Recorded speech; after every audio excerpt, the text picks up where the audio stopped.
Oi.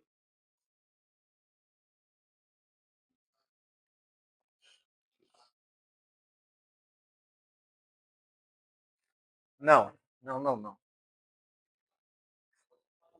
Hum, Não, não, não. Vamos para a aula, bora lá. Então, bom dia, pessoal.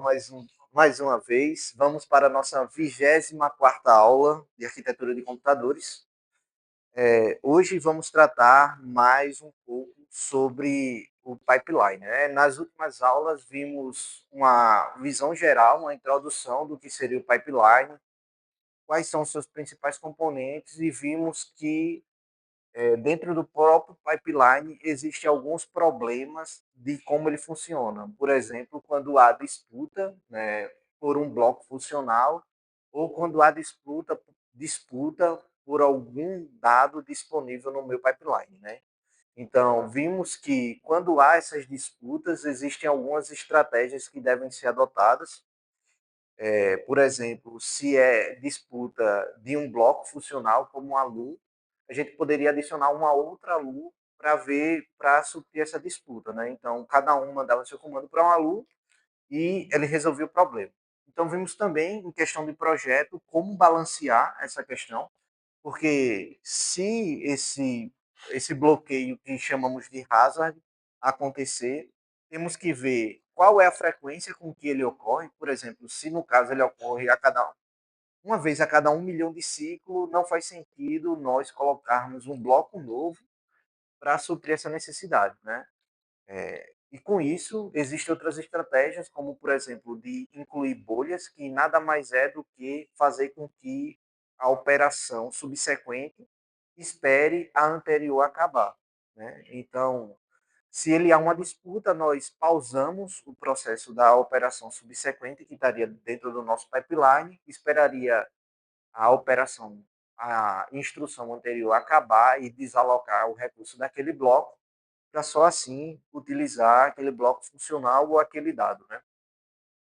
Então, hoje vamos ver um pouco mais a fundo como funcionam as questões dos comandos, né? Do mesmo jeito que fizemos no monociclo e no multiciclo, né? Vamos fazer também no pipeline, que é como a instrução em binário, né? Os 0 1s, influenciam diretamente em cada bloco funcional. Então, a gente vai olhar o comando, o controle desses blocos. Vai ser o tema da aula de hoje e de amanhã. Tudo é certo, né? Hoje, o objetivo da aula de hoje é ver o caminho dos dados, né? Como esses dados vão passando bloco a bloco, funcionalidade por funcionalidade. Com isso, né, a gente tem que lembrar quais são as instruções ou o que cada ciclo de um pipeline MIPS faz. Então, nós vimos isso nas últimas duas aulas, né? Aqui é mais para relembrar. Para executar qualquer instrução no MIPS, é necessário, no mínimo, esses cinco, no mínimo não, no máximo, esses 5 blocos. Ou seja, eu preciso primeiro fazer a busca da minha instrução na memória, lá no meu registrador de instrução. Em seguida, fazer a decodificação do meu registrador, ou seja, eu vou ler as instruções do meu registrador enquanto a instrução é decodificada, ou seja, eu vou transformar aquele valor em hexadecimal apontado pelo meu PC Counter em uma instrução que vai para o meu bloco de controle e assim distribuir entre outros blocos de execução. No próximo ciclo, de fato, eu faço a execução, ou seja, aqui eu vou fazer a operação ou calcular algum endereço. Por fim, eu vou fazer acesso à memória dos dados, lembrando, né, que a memória de instrução é diferente da memória dos dados, né? Na instrução, eu só tenho de fato o que é a instrução. No acesso à memória dos dados, eu tenho resguardado onde estão meus dados. E se houver algum resultado, eu vou salvar esse resultado dentro do meu banco de registradores. Então, por exemplo, se eu tiver uma adição de uma adição ternária, então eu vou ter que salvar o resultado dessa adição em algum canto. E onde nós salvamos isso aqui? no meu banco de registrador. Belezinha? Então, com isso, vamos ver qual é a visão geral do nosso circuito no processo aqui, como seria no monociclo, né? Então, se nós pegássemos aquele mesmo circuito que caiu na prova, né, parecido, a gente consegue dividir ele em cada parte daquelas instruções. Então, a primeira parte aqui é com relação à busca da instrução, ou seja, o meu PC Counter vai apontar para o meu registrador de instrução para dizer qual é a instrução que deve ser executada, né? A próxima parte é a parte de decodificação, né? O que seria a parte de decodificação? Seria pegar essa instrução que foi dada pelo PC Counter para saber se ela vai ativar os registradores de instrução. Por exemplo, se eu quero fazer um cálculo de soma, eu vou usar registrador 1, registrador 2 e vou ter aqui o dado 1 e o dado 2. Lembra lá, né, que o que é passado aqui não é um valor, é a posição do registrador que contém o valor, né? Por exemplo, se eu tiver lá uma tabela, né, durante aqui a instrução que for passada, se eu pegar o endereço 000 e o endereço 0x01, aqui eu posso ter 5 e aqui eu posso ter 2, né? Então, isso aqui que é passado é isso aqui, ó, da instrução, né? Isso e isso, né? Em seguida também é passado também um endereço que vai ser salvo no registrador, né? Depois que fizer os cálculos. Em seguida é feito a execução, né? Essa execução pode ser feita de diferentes formas. Ela pode ser uma instrução do tipo R, que é nada mais do que uma operação, seja de soma, subtração, né? Ou AND, né? Então tudo vai depender aqui do que o minha ALU-OP vai falar para minha ALU. Pode ser uma operação de branch, onde eu preciso fazer a diferença e saber com if, né?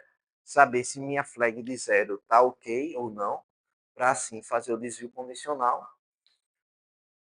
O próximo ciclo é de acesso à minha memória, né? Então eu posso acessar aqui minha memória para salvar o resultado da minha operação. Eu posso usar essa memória justamente para fazer um salto no endereço que eu gostaria de fazer, de pegar, né? Ou ler ou escrever nesse endereço. E por fim, o write back, né? Que seria, uma vez que eu pego esse endereço aqui, que eu atualizo o meu endereço na memória, eu pego esse endereço e escrevo no meu banco de registradores. Então, eu peguei aqui o meu projeto monociclo e reparti ele para que ele tenha, para que a gente possa identificar cada um das etapas do processo do meu pipeline. Então, vou ter o ciclo de busca, decodificação, execução, acesso à memória e escrita para trás.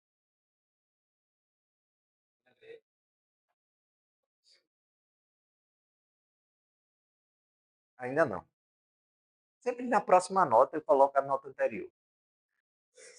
Sempre na próxima nota eu coloco a nota anterior. Quando eu for corrigir a terceira, eu coloco a da segunda. Tá bom? Mas eu não esqueci, não.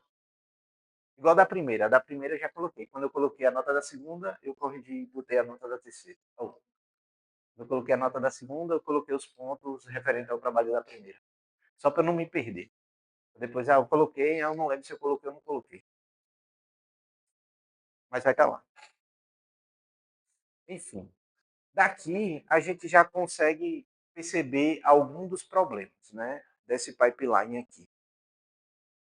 Se houver um caminho retornando para cá, significa que o processo que utiliza esse bloco funcional não vai conseguir acessar. Por exemplo, se eu começo a fazer uma operação de adição, em seguida eu preciso fazer uma operação de branch, eu não consigo acessar o meu ID aqui. Por quê? Porque eu vou ter que alterar o meu PC Count. Ou seja, todas essas funcionalidades que eu preciso fazer, o retorno, eles conflitam com o bloco atual. Né? Só lembrar lá que, quando nós estamos executando o pipeline, o que vai acontecer? Eu vou dividir 1, 2, 3, 4, 5.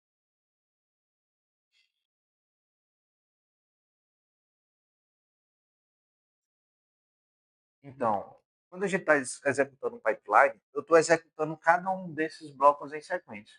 Ou seja, eu vou estar executando esse, depois esse, depois esse, depois esse, depois esse. Em seguida, quando esse esvazia, eu já entro num outro processo. Se por acaso eu precisar usar esse caminho de volta, significa que se um bloco está acessando essa funcionalidade, ele não vai conseguir acessar porque esse caminho de volta está ocupando justamente a etapa de decodificação e a etapa de execução. Então aqui vamos ter um hazard de dados, ou seja, o caminho de dados aqui está comprometido. Do mesmo jeito, quando eu estou fazendo um write back, né? Ou seja, quando eu estou salvando, trazendo para o meu banco de registradores um valor que está na minha memória. Ou seja, essa etapa está comprometida, essa etapa está comprometida e essa aqui também. Então, fazer esse caminho de retorno aqui, sem chegar até o final da instrução, da execução, é sempre um problema. Então, sempre que há esses caminhos de retorno aqui, no nosso pipeline, do jeito que está aqui, é um grande problema. Então, como resolvemos isso no pipeline? Né? Para resolver essa questão no pipeline, vamos adicionar registradores. A solução é sempre adicionar registradores. Por quê? O registrador ele serve justamente como uma memória temporária para que você consiga fazer uma operação sem depender da resposta anterior. Ou seja, se eu quero fazer a decodificação, eu não preciso saber o que está acontecendo no meu ciclo de busca. Por quê? O meu registrador já vai ter a informação que foi passada durante o meu ciclo de busca. Se eu estou fazendo a execução, né, eu não preciso saber o que está acontecendo na minha decodificação. Por quê? Porque eu estou usando a informação do meu registrador que está entre a decodificação e a execução. Né? E assim sucessivamente. Né? Questão da memória, a write back, né? Eu não preciso saber o que está acontecendo aqui porque eu vou ter um registrador intermediário que ele vai estar sempre salvando a informação da etapa anterior.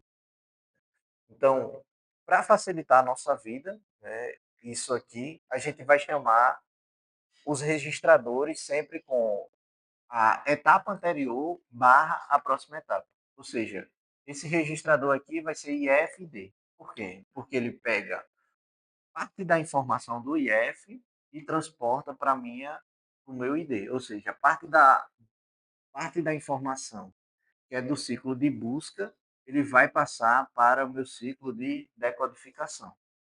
Do mesmo jeito aqui, ID é X, né? IDX, né? Então, parte do que foi no meu ciclo de decodificação agora vai estar disponível para o meu ciclo de execução. X meme, né? Parte do ciclo de execução para o de memória e meme para write back, né? O que está salvo na minha memória agora vai estar disponível para o meu write back. Então, é como eu tivesse aqui sempre um reservatório da informação anterior.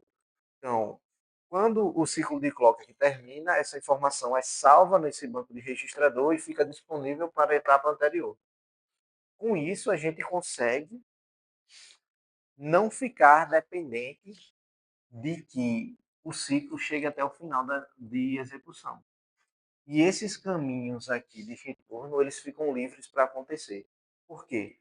Porque eu posso alterar as informações no meio do caminho sem me preocupar. Justamente porque eu tenho, entre as etapas de execução, um registrador capaz de armazenar o que foi feito na etapa anterior sem eu perder essa informação. E isso acaba sendo muito bom. Porém, contudo, entretanto, todavia, nem tudo são flores. Para que a gente consiga ter todas essas etapas funcionando, a gente precisa ter sinais de controle adequado para que eu consiga coordenar cada um desses meus registradores, né? E isso acaba, né, ao adicionar registradores, eu aumento também o tamanho do chip, aumento a quantidade de fios, de caminhos que eu preciso colocar nele, e também aumento a complexidade do meu caminho de dados e também dos meus sinais de controle. Então, você troca a independência dos caminhos por um gasto energético, por tamanho, né, e pela própria eficiência do circuito. Né? Então, como é que funcionaria, né, na questão do projeto monociclo para fazer um projeto com a visão do monociclo para fazer isso com os meus registradores de pipeline, né? Então, lembrando, sempre que está pintado de colorido do lado direito, eu estou lendo do meu banco de registrador. Sempre que está pintado do lado esquerdo, eu estou escrevendo. Certo?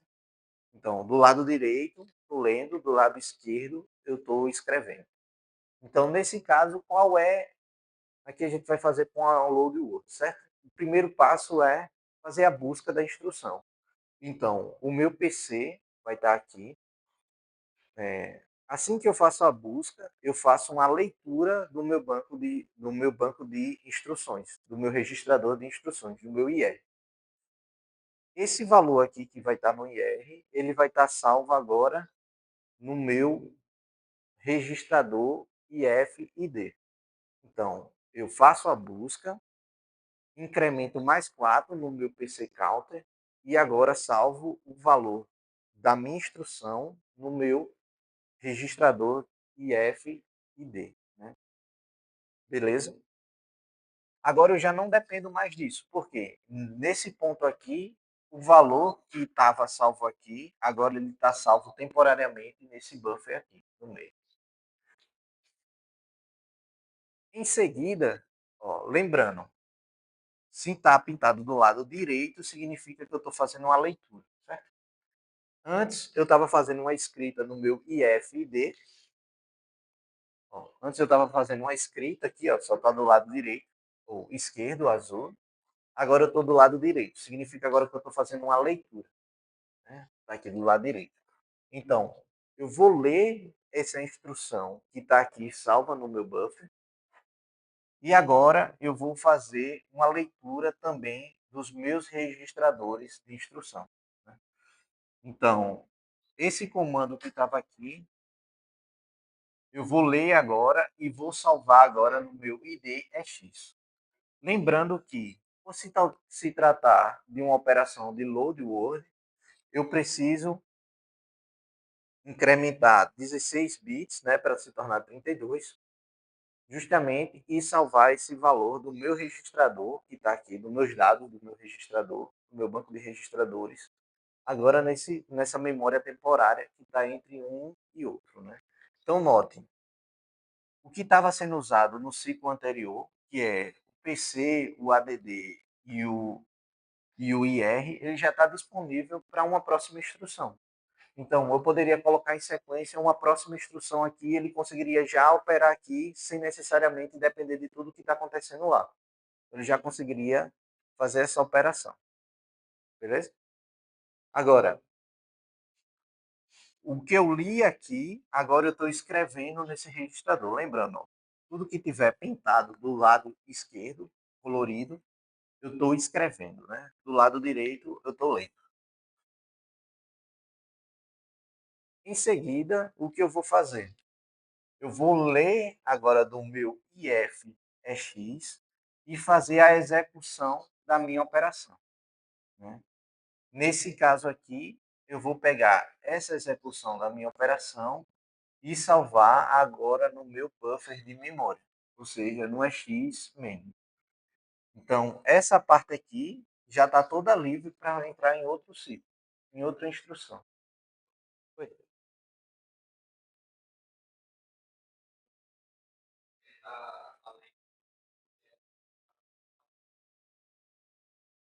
ele lê do ID é X, certo? Ele faz a operação aqui de load word, que é uma operação de adição, né? Ele vai pegar o endereço que ele quer mais o endereço que ele gostaria de estar, né? Quer dizer, o endereço que ele está mais o endereço que ele quer buscar. Então ele faz esse cálculo, né? Então ele faz esse cálculo de soma e salva no meu xmem, né? Só lembrando, ó, tá vendo que tá azul aqui do lado esquerdo? Não sei se dá para ver direito. Dá para ver que tá azul? Dá? Então tu tá ruim, bicho. Realmente. Então tá azul aqui. Tá um azul bem escuro, mas tá azul. Então, era poder botar de outra cor. Mas tudo bem. Então tá do lado esquerdo aqui. E aqui do lado direito tá preto, né? Significa se tá pintado aqui de colorido do lado esquerdo, significa que eu estou fazendo uma escrita nesse registrador aqui. Uma vez que eu faço a escrita nesse registrador, no próximo ciclo de clock, o que eu estava lendo aqui, escrevendo aqui, agora eu vou ler o endereço que está salvo aqui e vou fazer a busca na minha memória, certo? E essa busca aqui, esse valor da memória, vai ficar salvo agora no registrador meme write back. Então é sempre assim: leu, escreveu. No próximo ciclo, leu, escreveu. No próximo, leu, escreveu. No próximo, leu, escreveu. Então, você vai sempre estar fazendo a execução, lendo, escrevendo, lendo, escrevendo, lendo, escrevendo, lendo, escrevendo. Com isso, eu consigo deixar cada etapa do meu ciclo independente da outra. Então, com isso, né, eu pego o meu write back, que antes eu escrevi, agora eu estou lendo qual é a posição de memória e estou escrevendo no meu banco de registradores. Uma vez que eu escrevo no meu banco de registradores, eu finalizo, eu finalizo o meu ciclo do meu pipeline. Então, note, eu poderia fazer todo o ciclo sem necessariamente depender do ciclo anterior. Né? Eu poderia fazer, executar essa parte sem depender dessa, essa sem dessa, essa sem essa e sem essa. Justamente porque eu tenho essas memórias. Isso aqui, essas memórias aqui, elas são bem similares com a do multiciclo. Não sei se vocês lembram que no multiciclo há alguns registradores que nós usamos especiais justamente para segregar cada uma das etapas. Sendo que aqui, ao invés de eu salvar apenas um valor, eu estou salvando todo o processo atrás dele. Então, eu não estou pegando apenas um valor de registrador, eu estou pegando toda a instrução e salvando aqui. Aqui eu não estou pegando apenas um registrador, eu estou pegando todos os registradores que foram usados nessa etapa. Do mesmo jeito aqui, eu não estou pegando apenas uma operação, estou pegando todas as operações, o flag, né? O valor do ADD aqui. Então, eu estou pegando absolutamente tudo que está sendo executado naquela etapa, em termos de bits, né? Obviamente, e salvando nenhum registrador especial para que eu não dependa dessa etapa para executar a próxima. Então, não é só um registrador de memória para um valor.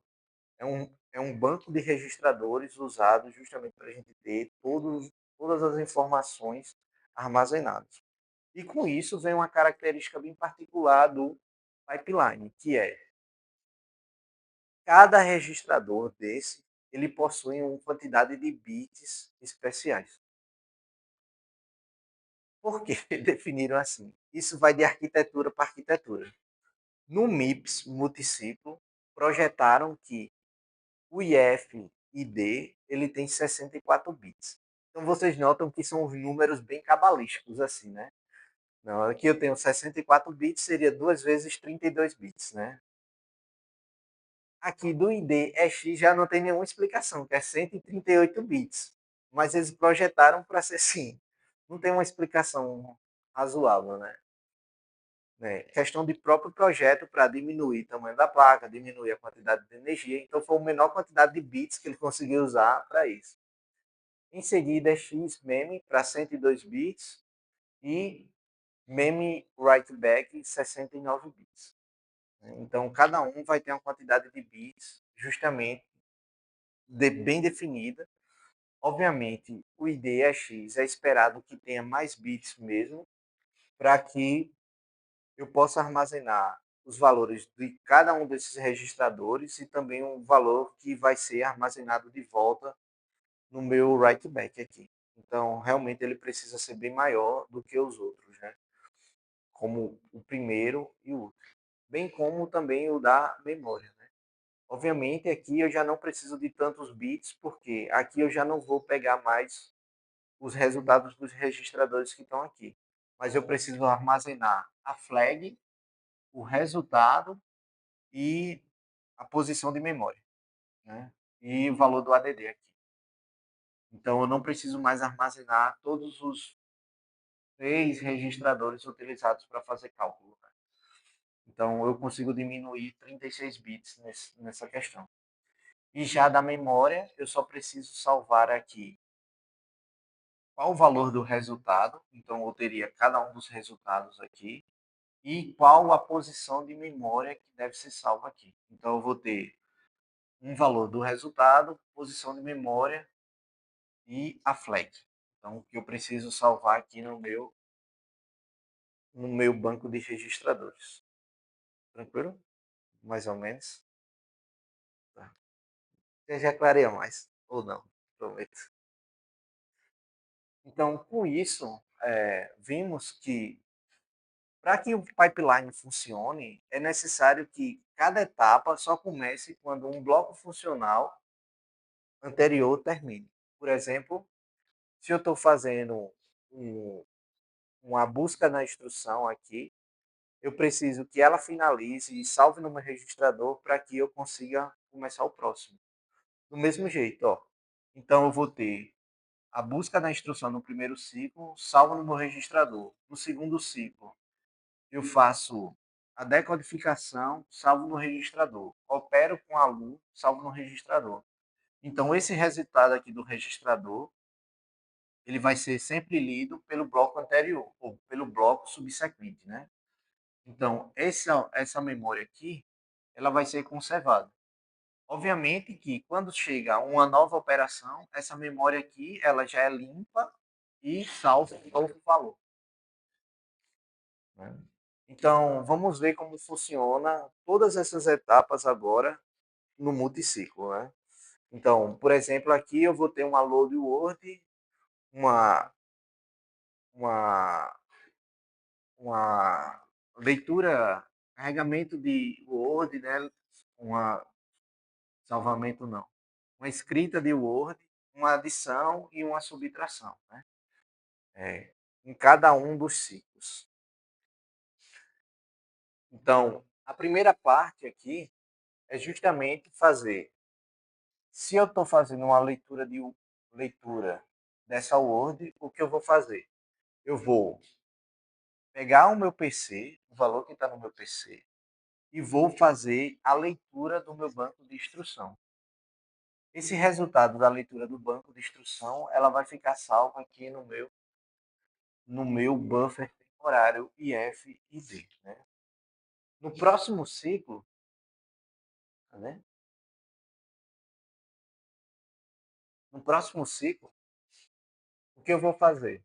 Eu vou pegar minha load word agora, ela vai vir para cá. Então, que está em azul aqui, né? Agora dá para ver, né? Dá em azul aqui.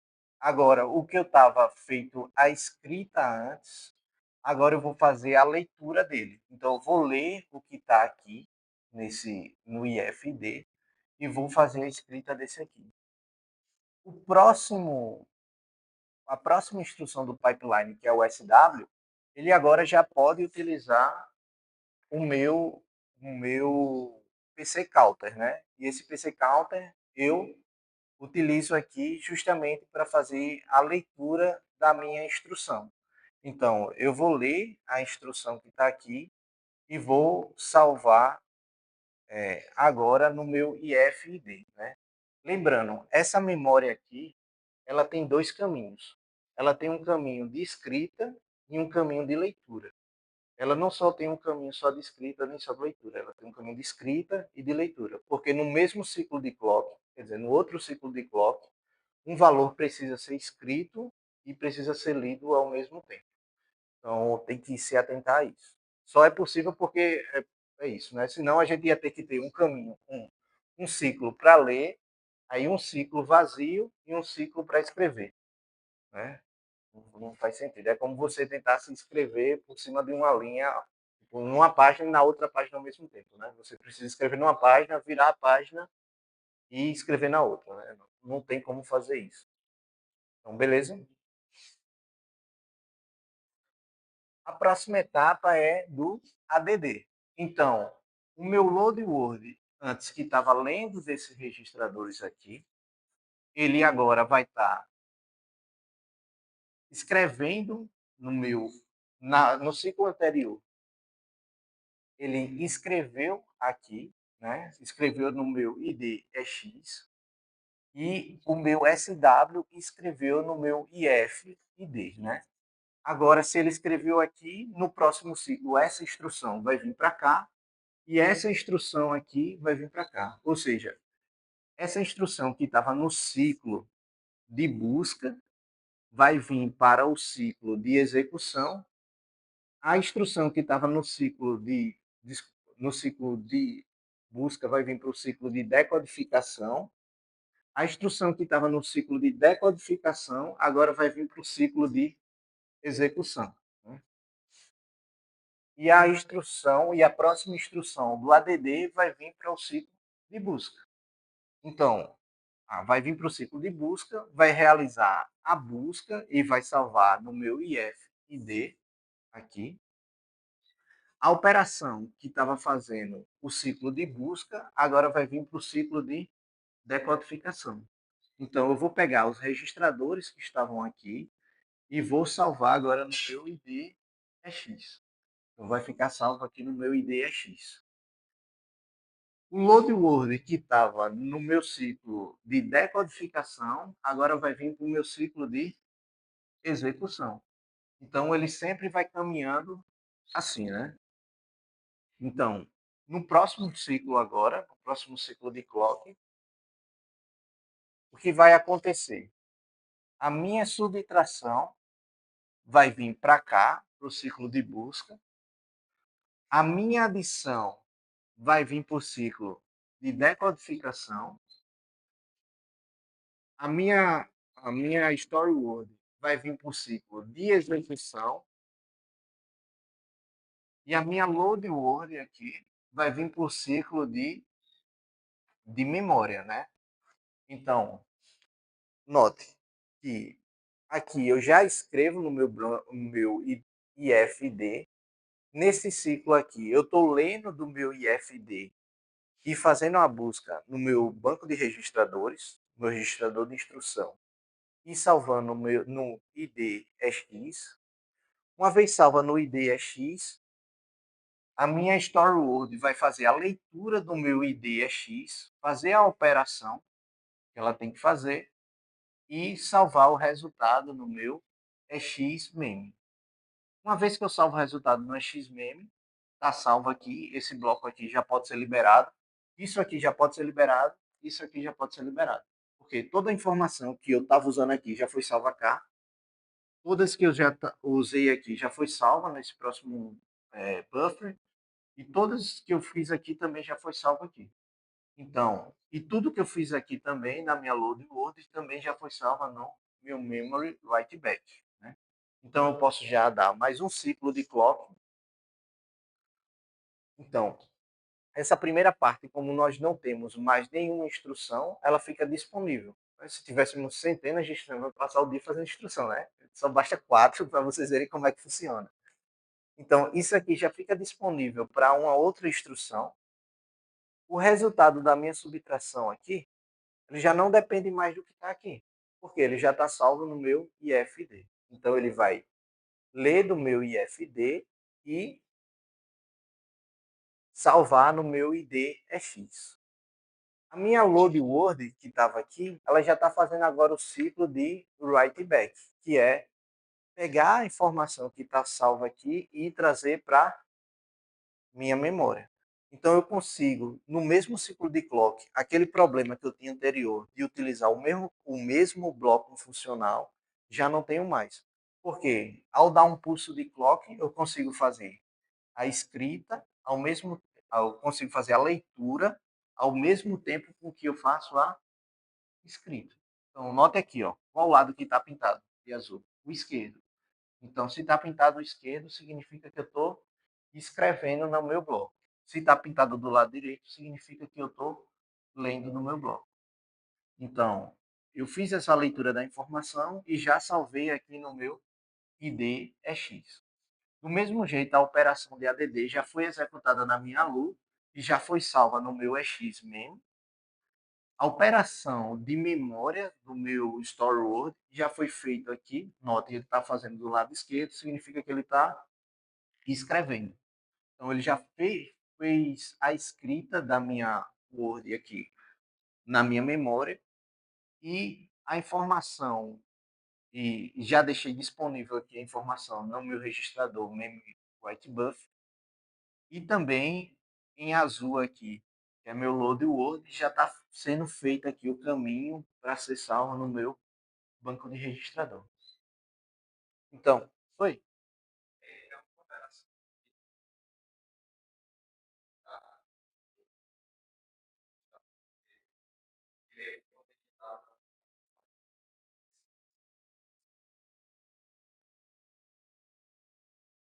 Sim, sim.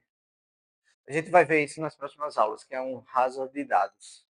Existem alguns bugs aqui que podem acontecer. Você está certo. Mas quando acontece isso, tipo, é mais difícil de acontecer isso justamente por conta desses registradores intermediários. Mas em alguns casos especiais podem haver, quando você tem muitas sequências de uma mesma operação.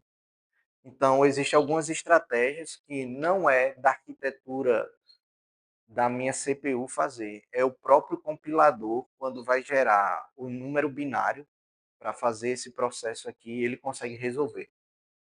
Então, por exemplo, se eu tiver um monte de operação ADD com dependência do valor anterior. Então, por mais que eu tenha os buffers aqui, eu não consigo resolver isso. Por exemplo, eu tenho um ADD, por exemplo, tem assim, né? ADD S0, S1, por exemplo, e aqui de novo ADD S, S2, S1, S0, né? S0. Então, por mais que eu tenha, eu sempre vou precisar do resultado do S0, né? Então, eu vou ter uma dependência aqui das operações. Então, se eu tiver várias operações dessas, obviamente não é só uma, né? Tem que ter várias dependências para que esse banco de registrador aqui, intermediário, acabe bugando, né? E o nome disso aqui é hazard de dados, né? É hazard de dados. Significa que uma próxima instrução depende da instrução anterior. Existe outro tipo de hazard de ciência de dados, né, que é a hazard dos próprios blocos, né, hazard estrutural, porque eu dependo de um bloco funcional específico. Por exemplo, eu dependo da ALU, né, para fazer essa operação. Mas isso a gente vai ver na próxima aula, que é esses bugs que tem no próprio pipeline. E como resolver, né, obviamente. Dizer que existe e sem resolver não adianta, né? Tem que melhorar minha paleta de cor. Tá, beleza. Então, se o meu sub está salvo aqui, né? No próximo ciclo, né? Quando acontecer, eu já vou ter salvo o valor da memória no meu banco de registrador, salvo o valor que foi buscado aqui da operação para fazer a operação de sub, já foi salvo no meu buffer intermediário IDEX. Então eu já consigo deixar disponível todo esse bloco aqui de execução ou de decodificação. Então, todo o meu bloco de decodificação agora já está livre. Então, agora eu só vou operar agora no meu bloco de execução, no bloco de memória e no bloco de write back.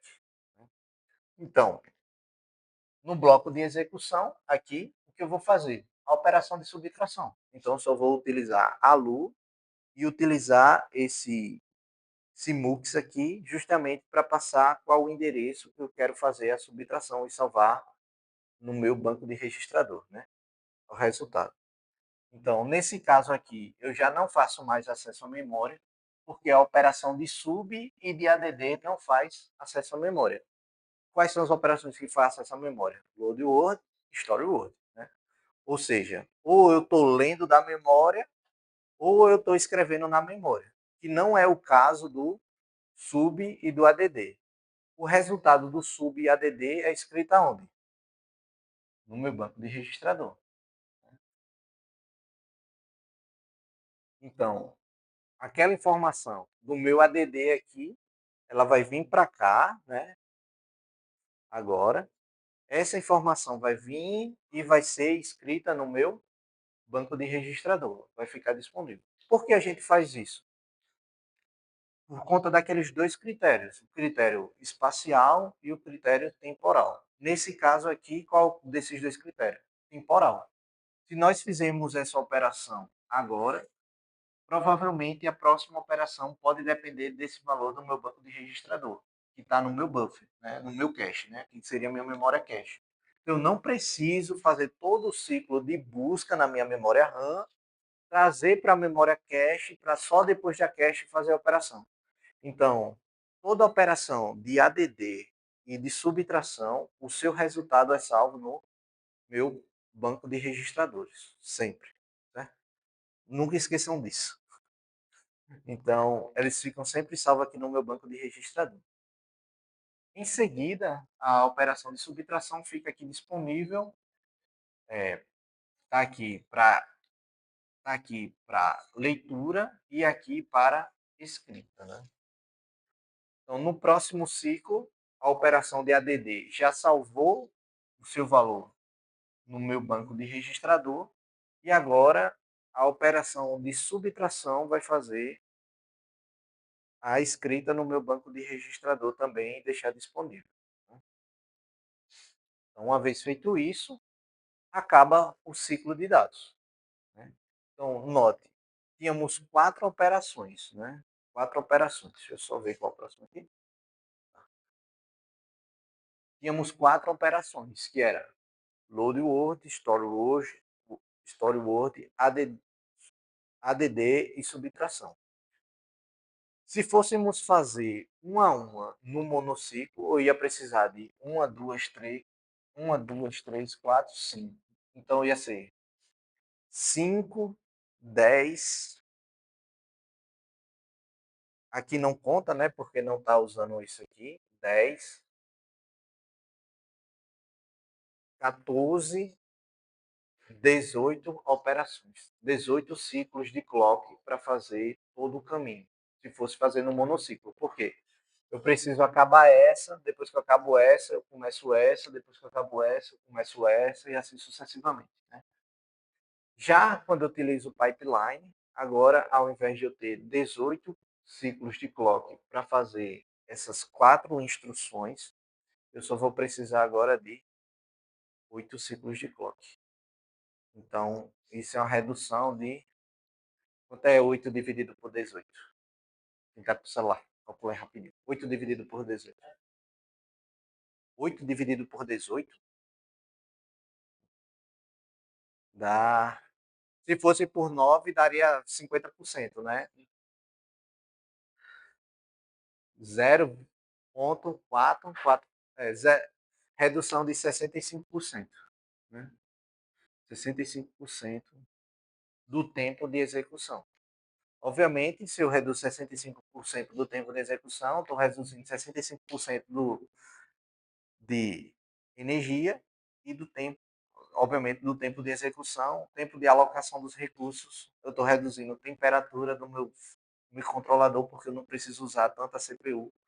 Então, eu consigo executar muito mais instruções no mesmo quantidade do ciclo de clock do que eu teria que executar se aqui fosse um monociclo, né? Então, eu precisaria fazer isso de maneira sequencial. Então, é importante notar isso, porque quando a gente está trabalhando com esse tipo de projeto, né, e é o que eu venho sempre repetindo, a ideia da disciplina não é que vocês saiam como projetistas de CPU, mas que vocês saiam com um olhar crítico de quando for pegar uma CPU para fazer um projeto. Né? Então, quais perguntas que devem ser feitas? Né? Será que essa CPU aguenta pipeline? Será que ela aguenta monociclo? Será que aguenta multiciclo? Por quê? Qual o gasto energético por ciclo? Né? Qual o tempo de execução por ciclo? Qual o speed up, que é justamente quando eu implemento um tipo de pipeline, por exemplo, um tipo de execução de instrução em detrimento de outro. Por exemplo, se eu pegar um monociclo com um pipeline, calcular o speed up é justamente qual é a porcentagem, foi isso que eu fiz aqui, né? Esse valor aqui, em porcentagem, é o speed, que seria justamente que o ganho de performance quando eu comparo uma arquitetura com a outra. Né? E relacionar isso com o que é mais importante, né? Dinheiro. É mais o que determina o projeto é isso aqui, ó.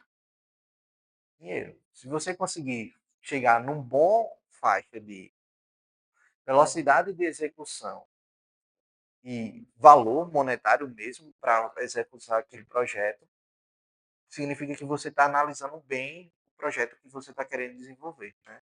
Você não está só pegando o que tem, você está tendo um olhar crítico de fato para que isso aconteça, né? Isso aqui é bem interessante quando a gente está trabalhando com os pipeline. Então, que horas são? 11h50. Até que horas? 12. Tá. Então, agora vamos tratar de como os sinais de controle atuam diretamente no meu pipeline. Né? Até agora vimos como funciona cada instrução do meu pipeline. Agora eu quero saber como transformar as minhas instruções binárias, né, que são hexadecimais, transformadas em binárias, como isso atua nos meus sinais de controle. Né? Pelo menos começar hoje. Então, como funciona, né? Então, eu vou ter uma unidade de controle, né? Essa unidade de controle nada mais é do que eu pego o corpo da minha instrução, transformo ele em sinais de controle que atuam na memória, né? Ou seja, quando eu estou fazendo write back, estou fazendo busca na memória, execução, né? Em cada um dos meus buffers. Né? Então, cada um dos meus buffers vai ter um sinal de controle especial. E esse sinal de controle é determinado justamente pelo meu IF-ID. Ou seja, eu vou pegar aquela instrução que está salva no meu registrador de instrução, vou salvar agora o meu buffer aqui. Esse sinal da instrução agora ele vai passar aqui para o meu sinal de controle. Né? E esse sinal de controle aqui ele vai passar para cada um das etapas da execução para determinar como cada buffer deve agir. Então, isso aqui é muito importante, né? Porque eu tenho que saber qual a hora certa de ler e escrever. Né? Então, a visão geral que nós temos do circuito é essa aqui. Muito mais complexo do que o outro que a gente viu, né? Então, no primeiro circuito monociclo, a gente não tinha nada disso, né? Era só... Ah, fala aí, Marcos. Então, no primeiro circuito monociclo, era só um sinal de controle lá, bonitinho para cada um dos blocos. Beleza, filé. No multiciclo, eu já tinha muito mais, inclusive com 2 bits, para fazer a execução da minha ALU-OP. Então, para determinar qual era a operação da minha ALU, além dos meus registradores. Né? Já aqui, eu vou ter um banco de instruções para cada uma das memórias. Então, eu vou ter os componentes principais, né? Primeiro, o meu MUX aqui, multiplexador, o meu PC, ADD, banco de instrução, beleza. A partir disso aqui tem o meu IF-ID. O IFD, ele não tem um comando especial para ele aqui. Ele só serve justamente como um buffer intermediário. Então, tudo que é escrito aqui, que é lido aqui, é escrito aqui nesse. E é só isso mesmo.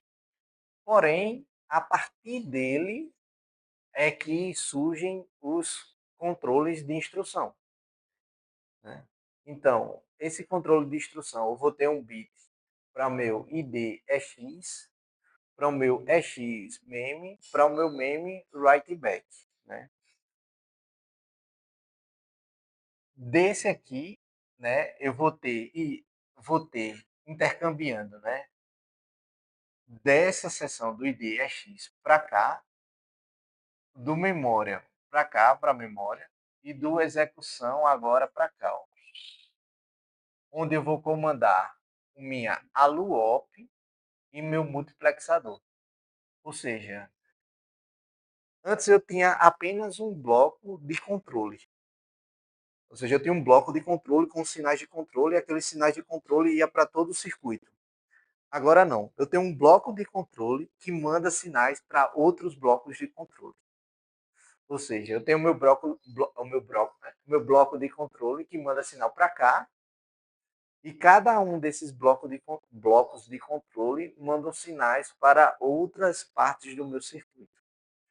E por que isso é preciso? Para que cada etapa seja independente da outra, no ciclo de Cole. Então, se eu tivesse um único, eu cairia de volta no monociclo e não é isso que eu quero. Eu quero que essa etapa aqui seja independente dessa, que seja independente dessa. Né? Então, nessa etapa aqui, no ID EX, eu vou ter um bloco de comando para cá, um outro para cá, e o de execução. Eu vou ter um sinal que vai fazer o controle do meu multiplexador para saber de onde está vindo a informação da operação, se é uma operação com imediato, que é esse, ou de um registrador. Né? Isso aí já vimos nas aulas passadas. Eu tenho outro sinal de controle aqui, ó, que ele diz qual é a operação. Lembra lá que esse sinal de controle da minha ALUOP, ele tem 2 bits, né? Ele é 00, 01, 01. Ou seja, ele pode fazer soma, subtração às operações de branch e de jump, né? Aqui. Além disso, eu vou ter agora um outro sinal de controle aqui também de execução, que eu vou dizer de onde está vindo a instrução de operação, né? Se é dessa posição de memória, que é a posição de operação do tipo R, ou se é dessa aqui de baixo, que é a de load store, né?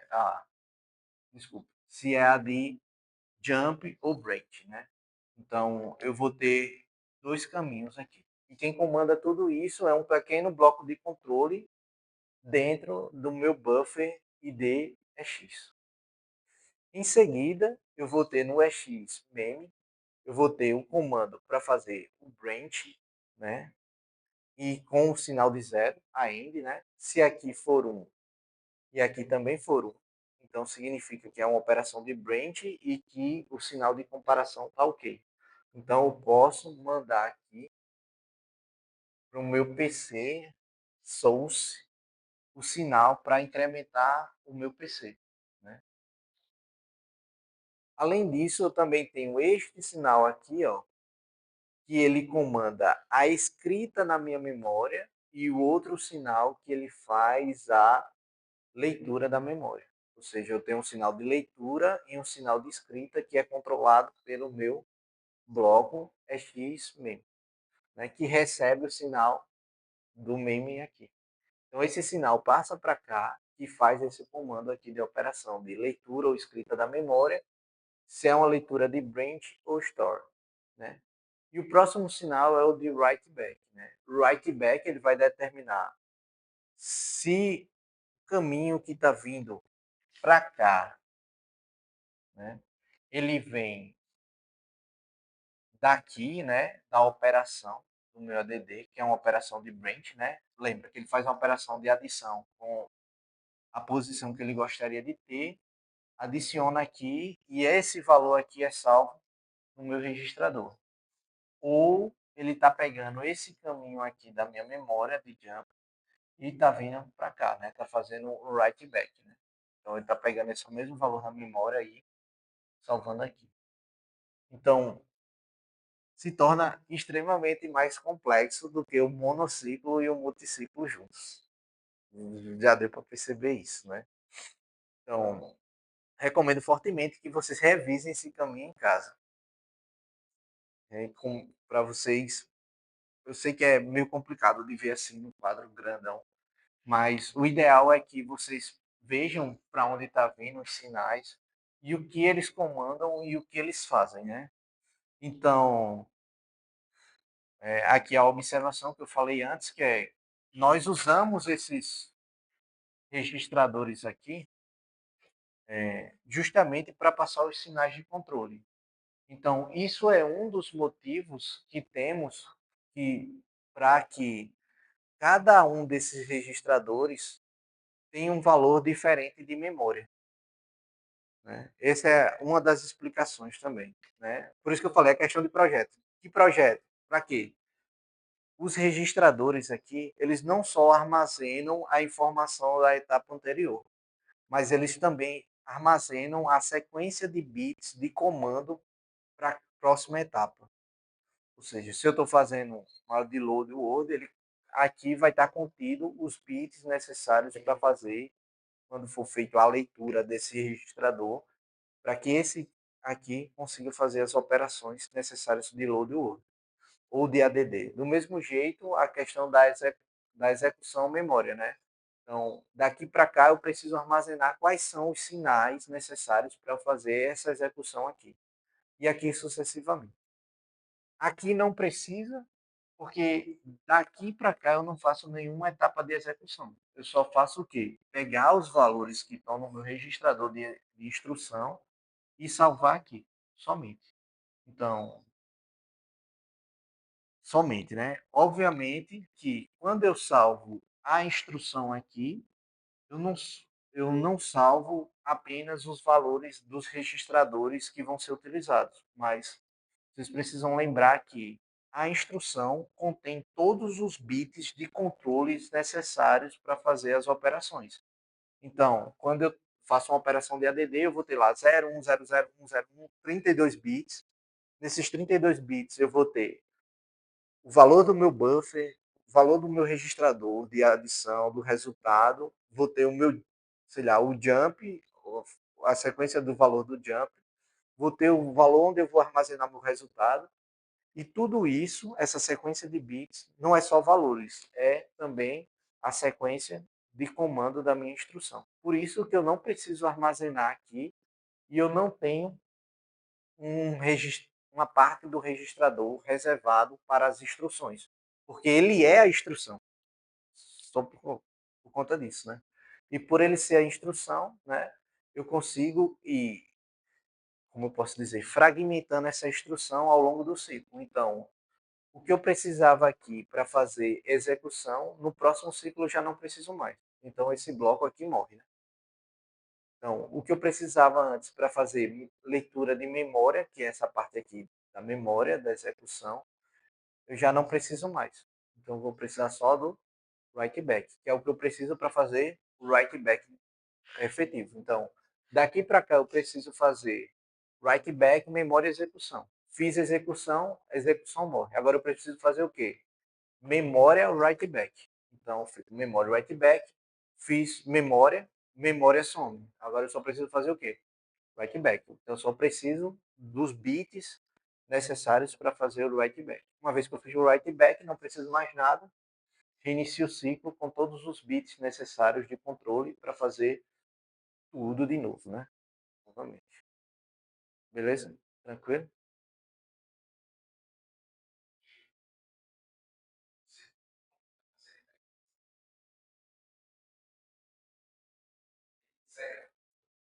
É. Porque assim, quando eu vou fazer, lembra lá, né? Como é feito? Eu tenho a minha instrução, né? A instrução ela vai ter o o Operation Code, né, vai ter o registrador, o RB, o RA, e vai ter outro, estou falando do tipo R, né? Então, eu vou ter aqui segregado e aqui eu vou ter um shunt, né, que seria os bits especiais de controle. Isso aqui a gente já viu nas outras aulas, né? Isso aqui é uma sequência de bits, 01, 01, 01, não sei lá, 32 bits. Esses 32 bits aqui já são os meus sinais de controle. Então, essa parte aqui do registrador, de fato, é um valor do registrador, valor da posição de memória do registrador. Mas esses outros valores aqui do meu Operation Code e do meu shunt são valores de controle mesmo dos meus blocos. Então, são os bits que fazem aquela funcionalidade ativar ou desativar. Então, à medida com que eu vou usando a funcionalidade, eu não preciso mais registrar aquilo. Porque se eu fiz a decodificação, eu não preciso mais do que a decodificação. Do mesmo jeito, se eu fiz a execução aqui, nesse ciclo de execução, eu não preciso mais dos bits de execução, porque eu não vou fazer mais execução. Né? Se eu fiz a leitura na memória, eu não preciso mais dos bits de leitura de memória. Então, ele vai morrendo. Né? Obviamente, quando eu uso essa estratégia de decompor e descartar, significa que à medida com que eu for usando os bits, eu posso utilizar memórias menores, buffers menores. Se eu utilizo buffers menores, eu diminuo o tamanho do meu chip. Eu diminuo o tamanho do meu chip, eu reduzo a energia e o valor é que ele custa para ser fabricado, né? Por isso que, se a gente voltar lá, aqui, cadê, meu Deus? Por isso que eu vou ter muitos bits, ou poucos bits aqui, uma grande quantidade aqui, porque aqui eu vou ter memória, write back e execução.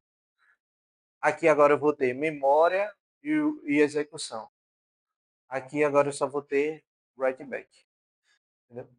Então, ele cria muitos, né, decompõe. Obviamente aqui eu preciso de 64, por quê?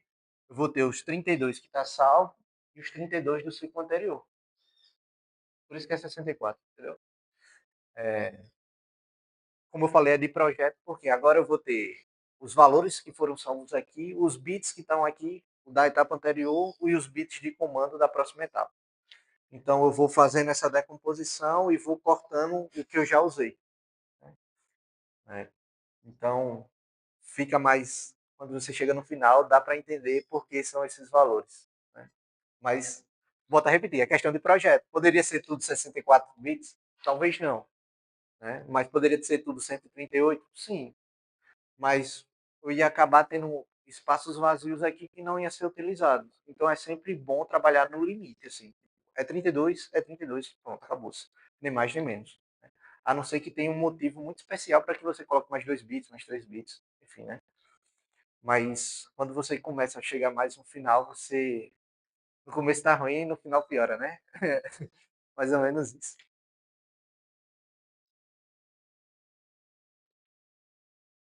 Não, ele vai. À medida com que o pipeline vai acontecendo, ele vai segmentando e descartando.